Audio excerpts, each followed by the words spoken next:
Matamgi Manipuri Wari channel asibu tabiriba khwai pumnamakpu taram nokjari ngasi su mahausangom Nuja Thoibi kuntaruk suba tangkak amok puduna lakjari mayam punna taminarasi asomda nensiga linaga so wari kana jikthanari linado wakai tawrai ibema nang ngorbo punsibana pamna selang jabonine nang kem khangdro noina lana ubaini da punsibana di aingi nang nupidong na khanbani taning jeko lai jaga punsibagi irang khutawdo nang su khangnamnida nang mu tumina yengduna laibu ngamine linagi wadu da nensi do tumin taragale ngahag wakal khalurab matong sakfam do hongladuna saurap tong na hairi o jumina lina ngasai ga tawrido jamna khanme ade aina jamna khalurisiga binai no bisubodi horendi khangnidana Nancy sa tumina lekre wakal muna khali punsibana lai jawa pamlamgani haibade ai thajaba ngamde adubu manai gi khanbage minung sot pani hairaga kariga lai jagi damak wariba yade icham tamna loina ba mandre ai sikana panglino ba phai Nancy ngona singnaba matam kharadi nueni gi kumhai sa kengthoki gi school sadi thama matamni punsibana lai jabo magi karidu da thadokre Rasa gari da thaudoraklaga get mayadu da khami aduga kum tharaklaga gari da haifet nga tharaga lepi mamai du khajing non tharaga get lom da lang da thorak pangairi asom da punsiba so school dagi thorak da bi nga sai dagi ras thorak pangairi bani wal da makok da kitang nit khalaklaga nga sai mana khulak panung du na thomna i rasu nok minok mitawraga leplaga leirambado punsiba na tharakli banung du na makok da pali Nungduna panbaga punsibado majinda khomladuna khikhiga nokli ahen badu punsibagi managtu da changsilaklaga dato lawme pa ankrimi ni khangdringai sira chelo aduda sumlaydi yarame punsibaga hen baga chenthora e aduga get to hekkan thokpaga nupani do sakham do hongkre lanjadaba sanduna raski managtu chensile e punsibado yam pakhat pasana duna sir kodore ras makok tu da makotuna naladuna Katham no khangde Nungcthoi ni de ahen badu wabi baka sai sir ithoi hospital chasira yani ayum doina halagi punsi badu hen bada michiga phat khajel ahen baso fet ka tawragle aduga punsi badu yam dungai tabaga sanaduna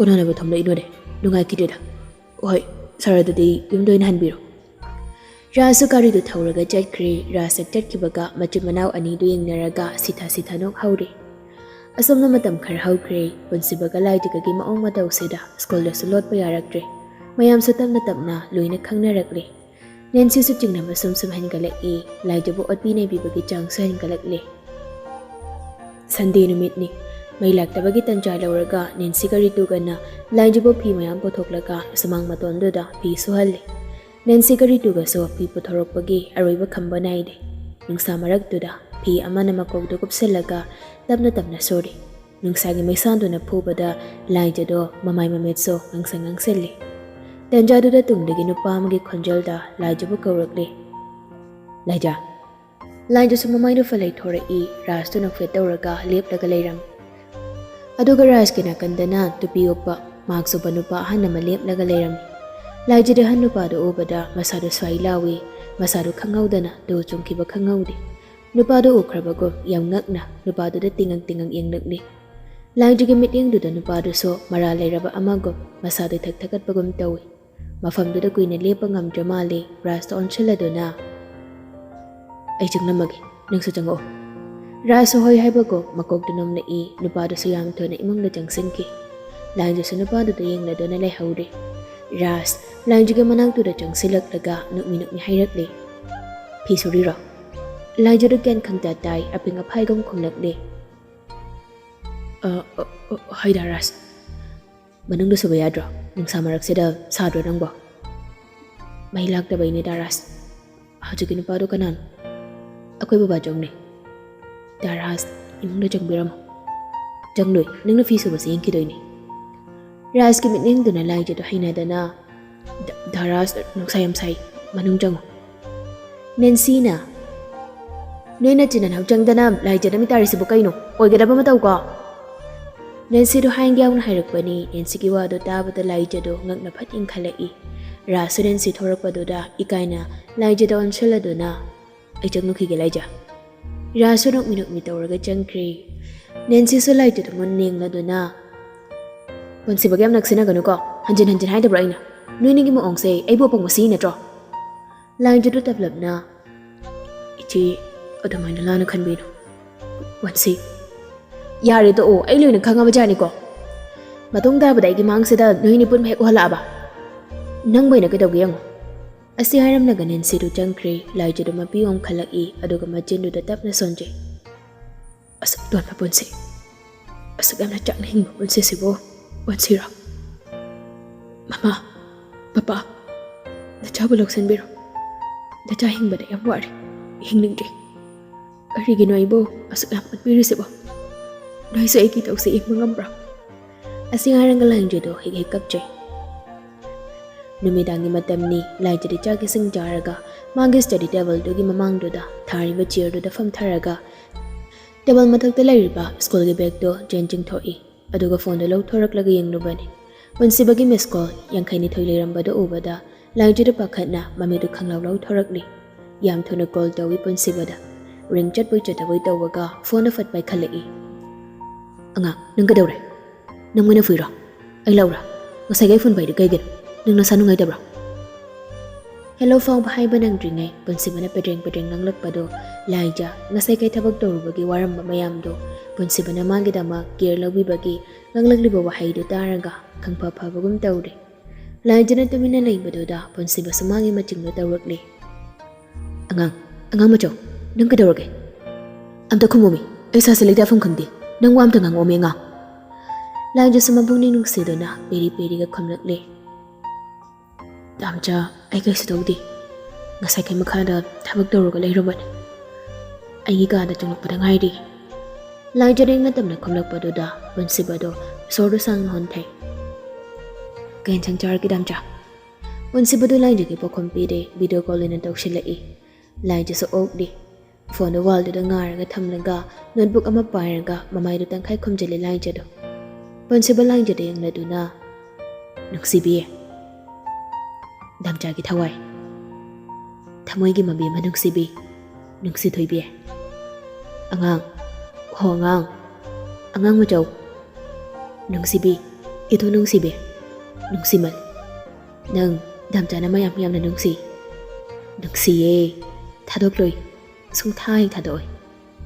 Thamgani thanung seda nang bujet na konsen do na. Pansi chupa thamgani. Thawai gi thawai yoi bi.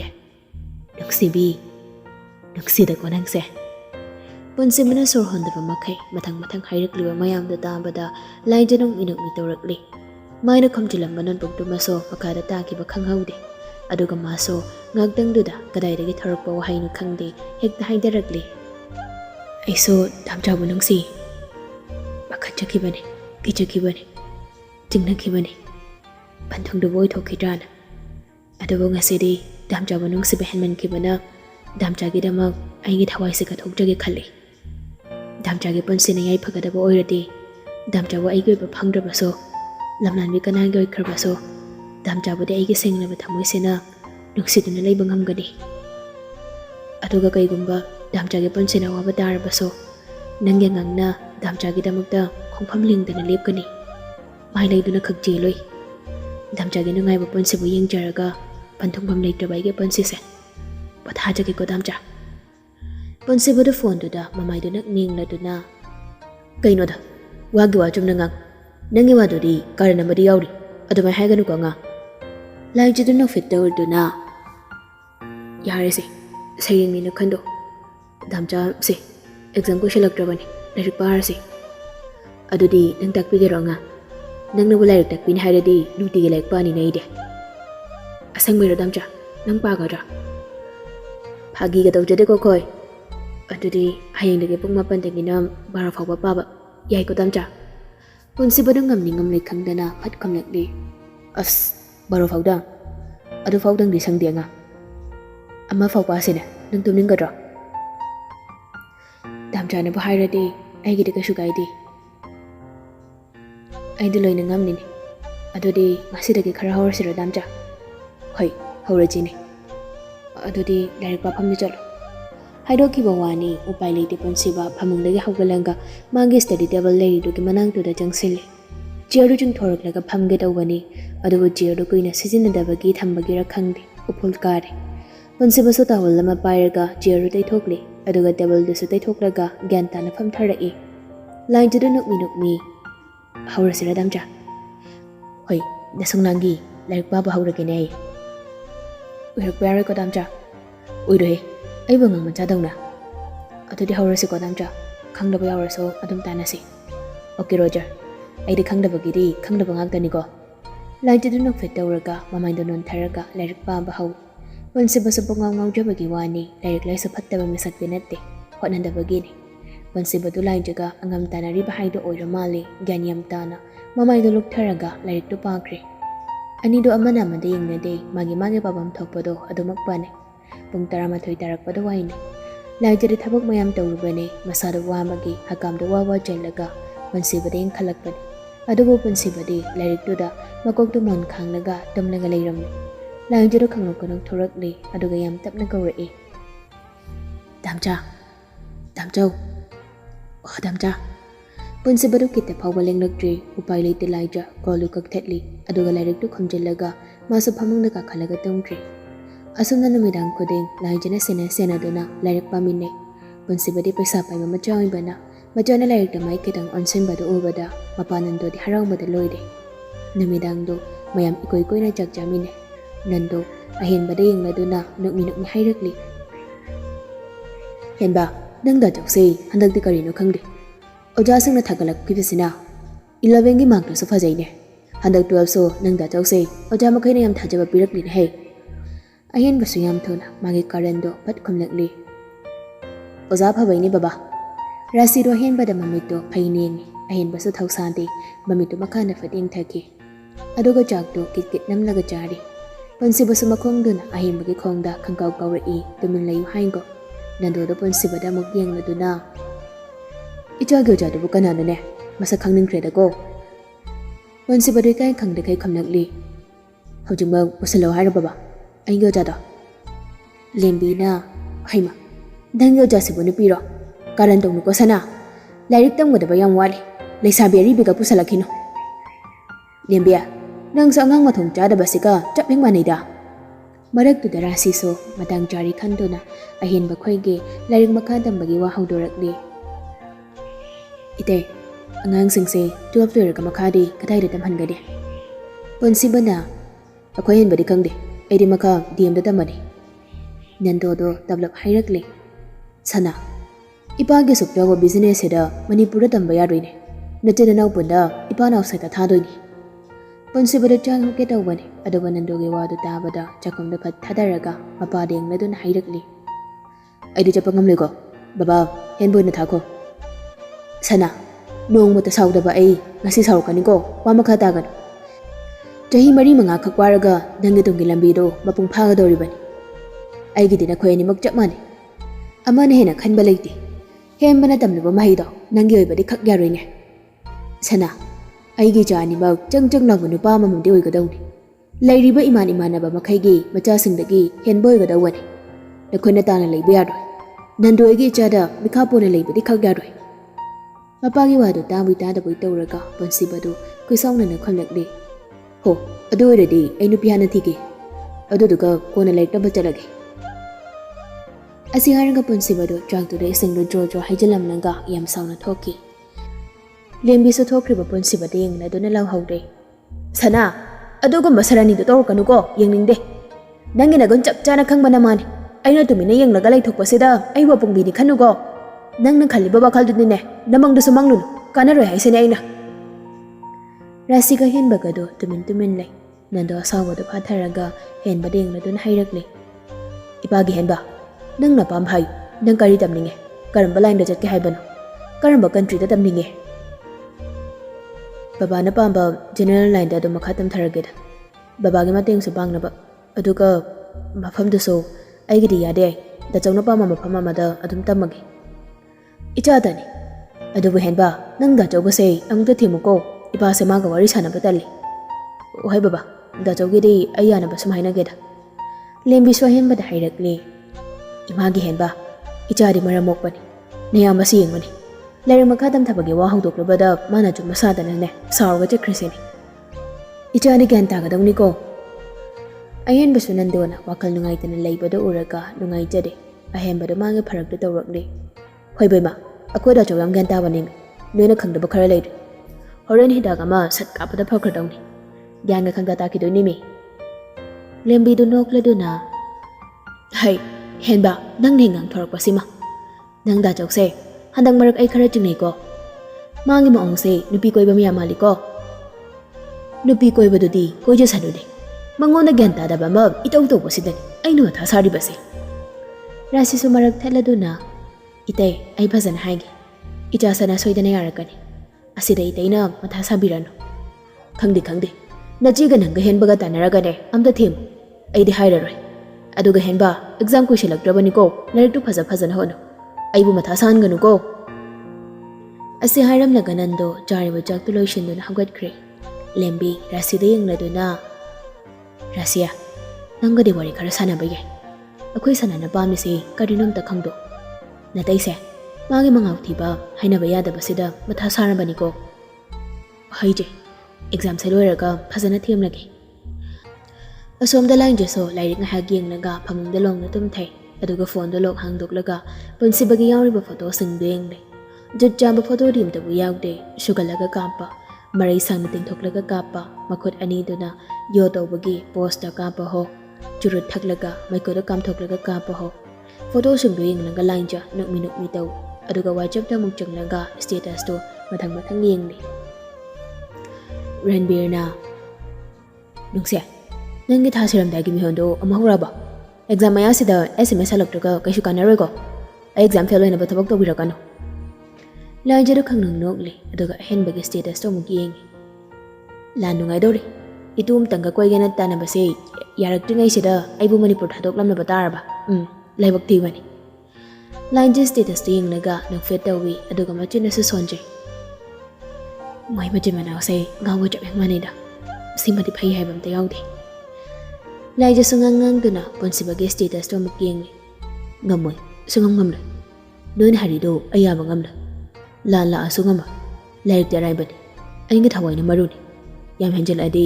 ꯌꯨꯝ ꯊꯥꯗꯣꯛꯑ ꯆꯠꯈꯤꯅꯤꯌꯦ ꯁ꯭ꯇꯦꯇꯁꯇꯨ ꯄꯥꯔꯒ ꯂꯥꯏꯟꯖ ꯃꯃꯤꯠꯇꯨ ꯈꯪꯂꯥꯎ ꯂꯧꯊꯣꯔꯛꯂꯒ ꯋꯥꯈꯜꯗꯨꯗ ꯈꯜꯂꯤ ꯀꯩꯗꯧꯕ ꯌꯥꯎꯔꯖꯥꯠꯅꯣꯅꯦ ꯃꯣꯏ ꯃꯆꯤꯟ ꯃꯅꯥꯎꯁꯤꯕꯣ ꯈꯠꯅ ꯆꯩꯅꯕ ꯌꯥꯎꯔꯖꯥꯠꯂꯣ ꯗꯥꯝꯆꯥꯁꯦ ꯀꯩꯅꯣꯝ ꯇꯧꯔꯝꯗꯧ ꯃꯥꯜꯂꯤ ꯃꯍꯧꯁꯥꯗꯧꯅ ꯐꯣꯟꯁꯨ ꯇꯧꯔꯛꯇꯦ ꯂꯥꯏꯟꯖꯁꯨ ꯋꯥꯆꯞꯇꯒꯤ ꯐꯠ ꯍꯟꯗꯣꯔꯛꯂꯒ ꯅꯝꯕꯔ ꯃꯦꯁꯦꯖꯇ ꯆꯪꯂꯗꯨꯅ ꯀꯩꯁꯨ ꯈꯟꯗꯕ ꯁꯥꯔꯒ SMS ꯑꯃ ꯇꯥꯏꯞ ꯇꯧ ꯂꯥꯏꯟꯖꯁꯤ ꯃꯥꯅ ꯂꯥꯈꯥꯔꯛ ꯋꯥꯔꯕꯁꯨ ꯅꯦꯟꯁꯤ ꯍꯣꯏ ꯔꯤꯇꯨ ꯍꯣꯏꯅ ꯑꯣꯜꯂꯕꯁꯨ ꯅꯣꯡꯃꯗ ꯄꯨꯟꯁꯤꯕꯗ ꯇꯝꯗꯦ ꯋꯥꯏ ꯀꯧꯕ ꯍꯩꯗꯦ ꯀꯔꯤꯒꯤ ꯇꯝꯗ꯭ꯔꯤꯕ ꯄꯨꯟꯁꯤꯕꯒꯤ ꯃꯤꯍꯨꯜꯗꯨꯗ ꯀꯤꯖꯕꯒꯤ ꯄꯨꯝꯅꯃꯛ ꯂꯣꯠꯁꯤꯟꯗꯨꯅ ꯊꯝꯃꯤ ꯃꯔꯛ ꯀꯅꯥꯅꯣ ꯈꯪꯗꯕ ꯃꯤꯗꯨꯃꯁꯨ ꯆꯤꯊꯤ ꯑꯗꯨꯝ ꯂꯥꯛꯏ ꯆꯤꯊꯤꯗꯨꯒꯤ ꯈꯣꯡꯒꯣꯜꯗꯨꯃꯁꯨ ꯂꯤꯐꯝ ꯈꯪꯗꯦ ꯆꯤꯊꯤꯗꯨ ꯄꯥꯔꯒ ꯁꯣꯟꯊꯔꯝꯕ ꯋꯥꯈꯜꯗꯨꯃꯁꯨ ꯊꯧꯅꯥ ꯍꯦꯛ ꯍꯥꯞꯄꯤꯕꯒꯨꯝ ꯇꯧꯔꯤ ꯀꯔꯤꯒꯨꯝꯕ ꯃꯤꯁꯛꯇꯨ ꯈꯪꯂꯛꯂꯒ ꯀꯅꯥ ꯑꯣꯏꯔꯝꯒꯅꯤ ꯈꯟꯕꯗ ꯂꯥꯏꯟꯖ ꯑꯍꯤꯡ ꯀꯌꯥꯁꯨ ꯇꯨꯝꯈꯤꯗꯦ ꯗꯥꯝꯆꯥ ꯀꯩꯗꯧꯔꯒꯦ ꯉꯁꯤꯗꯤ ꯇꯨꯃꯤꯟꯅ ꯂꯩꯔꯗꯤ ꯂꯥꯏꯔꯤꯛ ꯑꯝꯇ ꯄꯥꯗ꯭ꯔꯕ SMSꯇ ꯊꯥꯈ꯭ꯔꯕ ꯃꯇꯨꯡ ꯂꯥꯏꯟꯖ SMS ꯑꯃꯒ ꯇꯥꯏꯞ ꯇꯧꯔꯤ ꯗꯥꯝꯆꯥ ꯑꯩ ꯇꯨꯝꯃꯒꯦꯀꯣ ꯍꯌꯦꯡ ꯁ꯭ꯀꯨꯜ ꯉꯟꯅ ꯂꯥꯛꯑꯣ ꯁꯔ ꯖꯣꯏꯗ ꯑꯩꯈꯣꯏꯅ ꯈꯪꯗꯕ ꯑꯟꯁꯔꯗꯣ ꯍꯪꯃꯤꯟꯅꯔꯁꯦ SMSꯇꯨ ꯊꯥꯔꯝꯂꯒ ꯂꯥꯏꯟꯖ ꯐꯣꯟꯗꯣ ꯃꯣꯟ ꯃꯈꯥꯗ ꯏꯟꯁꯤꯜꯂꯗꯨꯅ ꯃꯃꯤꯠꯇꯨ ꯇꯞꯅ ꯎꯏꯊꯩ ꯋꯥꯈꯜꯗꯨꯗꯁꯨ ꯈꯟꯖꯔꯤ ꯅꯨꯡꯁꯤꯕ ꯅꯪꯁꯦ ꯃꯌꯥꯏ ꯌꯥꯝꯅ ꯀꯜꯂꯤꯀꯣ ꯄꯨꯟꯁꯤꯒꯤ ꯑꯥꯔꯊ ꯀꯔꯤꯅꯣ ꯈꯪꯗ꯭ꯔꯤꯕ ꯑꯩꯒꯤ ꯄꯨꯟꯁꯤꯕꯨ ꯗꯥꯝꯆꯥ ꯅꯪꯒꯤ ꯃꯤꯅꯨꯡꯁꯤ ꯊꯧꯖꯥꯜꯅ ꯍꯦꯟꯃꯟꯈꯤꯕꯅ ꯉꯁꯤꯗꯤ ꯑꯩꯕꯨ ꯇꯥꯏꯕꯪꯄꯥꯜꯁꯤꯗ ꯅꯪꯒꯤꯗꯃꯛ ꯍꯤꯡꯅꯤꯡꯕ ꯄꯣꯛꯍꯜꯂꯤ ꯂꯥꯏꯟꯖꯗꯨ ꯅꯣꯛꯐꯦꯠ ꯑꯃꯨꯛ ꯇꯧꯔꯒ ꯃꯆꯤꯟꯅ ꯇꯞꯅ ꯁꯣꯟꯖꯩ ꯗꯥꯝꯆꯥ ꯅꯪꯕꯨ ꯀꯩꯗꯧꯔꯒꯦ ꯑꯩ ꯂꯩꯐꯝ ಖꯪꯗꯦ ꯅꯪ SMS ꯑꯝꯇ ꯍꯜꯂꯣ ꯗꯥꯝꯆꯥ ꯋꯥꯈꯜ ꯈꯜꯂꯤꯉꯩ ꯇꯥꯟꯖꯥꯗꯨꯗ ꯃꯣꯟ ꯃꯈꯥꯗ ꯂꯩꯔꯤꯕ ꯐꯣꯟꯗꯣ ꯚꯥꯏꯕ꯭ꯔꯦꯁꯟ ꯉꯪꯂꯛꯄ ꯃꯈꯣꯜ ꯇꯥꯕꯗꯨꯗ ꯂꯥꯏꯟꯖ ꯄꯨꯟꯁꯤꯕ ꯃꯥꯟꯕꯒꯤ ꯅꯣꯛꯐꯦꯠ ꯇꯧꯔꯒ ꯐꯣꯟꯗꯨ ꯂꯧꯊꯣꯛꯂꯒ ꯌꯦꯡꯉꯤ ꯄꯨꯟꯁꯤꯕꯒꯤ ꯀꯣꯜ ꯑꯣꯏꯔꯝꯗ꯭ꯔꯦ ꯑꯍꯦꯟꯕꯒꯤ ꯀꯣꯜ ꯑꯣꯏꯔꯝꯃꯤ ꯂꯥꯏꯟꯖ ꯐꯣꯟꯗ ꯐꯠ ꯄꯥꯏꯈꯠꯂꯤ ꯈꯣꯟꯖꯦꯜꯗꯨ ꯄꯤꯛꯅ ꯍꯜꯂꯣ ꯑꯍꯦꯟꯕ ꯔꯥꯁꯤꯅ ꯂꯥꯏꯖ ꯅꯪ ꯃꯥꯝꯆꯥꯅꯤꯅꯦ ꯃꯥꯝꯆꯥ ꯍꯥꯎ ꯅꯪꯕꯨ ꯇꯨꯝꯃꯨꯔꯕꯣ ꯇꯨꯝꯗ꯭ꯔꯤ ꯃꯥꯝꯆꯥ ꯃꯥꯝꯆꯥꯁꯦ Wam ta haigin ne, hembadagi phone lawraga tawra'ini. Haibiro mamcha. Akoi sanado thipam khangdrene. Laijadu tumlambadu phok hawgalaga da phone da lawthoklaga pung yengi. Mamcha pung 12 tare. Kodai chali chano. Aina call tawba sabai khalakti. Itaina wa khara haikibani. Adogi khara saukibani. Itai hoidi tumkhre khangde. Numidang sedam kadai da chatliwana. Mamcha kaigino baba ga saunaride. Hen basu thiba chatkibani. Phone su yumda thamami. Itaina 12 loiraga outside leibai wa hawdoklubagine saukibani mado. Adugi sauriba kaingi made. Manadi Manipuri tamgi haiba. Aduda itaina yari hairubaini. Saruga chak charambadagine phok hawgalaga thokibani. Chaka chakhidabani. Ado laija nangna samtane yana bathemlo ko. Hai mamcha. Aduda dhuri se hawjik dam chana leram doisibo kadhaidanu. Khangdini. Akoi sana se gyan yam tade. Mamcha thamlage ko. Henbado mayamge phone paikibani. Amda tawraga hangkige. Hai mamcha. Asumna phone thamna kri laija su tawfom khangda ka manungduda hangkaranda chatuna leire. Laija su sum chalambadagi kari khalakpanu khangde praprap changselak thingjinana thamliba thongnawda hangdoi aduga phamunglaga khalaga longni hipthai. Aduba mamitto tumsilagale. Laija su sum ngairambadagi mittu urum torokpani. Bonsiba thongnawda changselai laija su mittu khangsingsing. Masana soi lawi phok hawgale. Aduga phamungdagi kumtharai. Bonsiba su laijagi managdoda praprap changselak wam tahaidabi laijabu khangkon konsenbi. Laija sa Wari pumatarambadina bonsiba bu inthoklutre maso bonsiba ginangaldoda tamna konjelakli. Aduga kapning madu phajiladuna damcha nangkadorage. Anga ai baba da 12 loiraga makhade outside tambagi wahai. Ai japatalli. Nangmu mafamsida thamamaga ai chapangamoi. Laija bonsiba bu tamna thadoklaga bonsiba gi khuttu pairaga jingsandona mage phamang machiruda phamhali. Aduga maso bonsiba gi manak nakna phamli. Aduga ting ba khonjal lamad hairakli. Damcha aduibo wahoina ngangidubu kaigino. Chahi mari mangang khaki waba chalu kaino.